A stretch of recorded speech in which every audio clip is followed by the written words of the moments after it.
the story of Jesus, write on my heart every word. I want to share with you that you can simply come home. How do we know that? Well, let's take a look at the Bible. Let's refresh your memory in case you've forgotten or it's been a while since you heard about the prodigal son. I'm sure you've heard about him, right? You heard about the son. He lived at home with his father. He wanted his inheritance, which you only get when your parents die. Basically, wants his father dead, wants the money at the end, right? That's the good part of life. And not only does he want that inheritance, but he's willing to leave home, to leave behind all that his father had there and was providing for him on a daily basis. He thought there's a better life for him elsewhere. So he goes to a far-off country, the text tells us. He goes off, he finds people, he surrounds himself with those people, has a great time. But you see that inheritance, no matter how large or small it was, yet as time went on and as there was a famine came, the inheritance ran out. And all those people he went and surrounded himself with, well, they weren't there to take care of him. They weren't there to provide for him. And so what it goes on to tell us in that parable is that he ends up with pigs. Now, I also want to remind you that this man was a Jewish man. And the Jews saw pigs to just be such a disgrace, filthy animals, have nothing to do with him. Yet that's where he found himself, is with these pigs. See, he gets to a point where he's so lowly. He starts to think about where to go next and that he doesn't want to spend his life there, the rest of his days with these pigs. And so while he could have thought about those people that he enjoyed life with, right, had some good times with, could have called them up, could have wrote to them, done those things, but we don't see him doing that. No, what we see his process goes to is, I've got to go back to my father. I've got to go home. Because I know the kind of man that he is. And I know the kind of life that's offered there. And so I want to go back home. But it's interesting to know, while that is the decision he wants to make, we get a little insight into the way he thinks. And he thinks, I'm not worthy to be called his son. I've messed up. I've cut ties to this man. Surely he won't bring me back in. He won't bring me into the house. No, I'll be in a separate part. I'll be with the hired hands. But I'll go. And being a worker for my father is greater than where I'm at. And so the son goes home.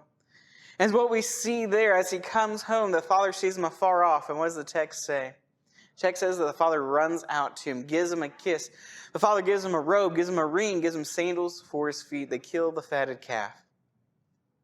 The father says, my son was lost and is now found. That he was dead and he is now alive. Just come home. It didn't matter of what he had done, how long he had been gone, but yet the father was there and gladly received him.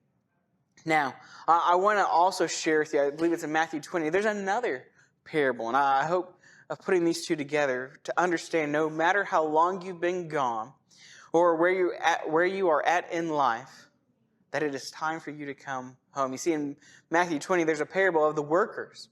And so it is the owner goes out at the beginning of the day, he gets some people to go work for him. And so they have a whole day's work ahead of them. And then he goes back out throughout the day. But at the 11th hour, just before the day's over with, he goes out and finds some more people who are willing to get up and go work. And so it is that when the day finally comes to an end, when it's finally time for them to receive their wages, those people who came at the 11th hour received the same as those who had been there all day.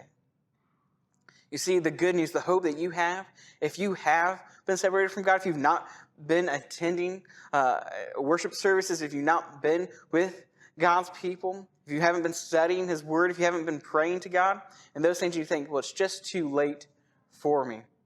Understanding it's not about what you can do for God. It's about the sacrifice that He has provided for you through His Son.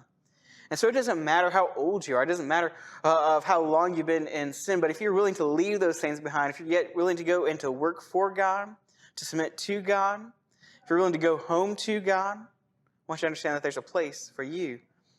There is rejoicing for you that you can just come home. On behalf of the Somerset congregation, we'd like to invite you to come visit with us at the Somerset Church of Christ, located at 314 North Market Street. We have Sunday morning Bible study at 9:45, worship at 10:30. We also have a worship at 6 o'clock on Sunday evening. On midweek at Wednesday at 7 o'clock, we have a midweek Bible study. So we encourage you, certainly invite you. Hopefully you find a warm welcome here at the Somerset Church of Christ, 314 North Market Street. Tell me the story most precious, sweetest that ever was heard.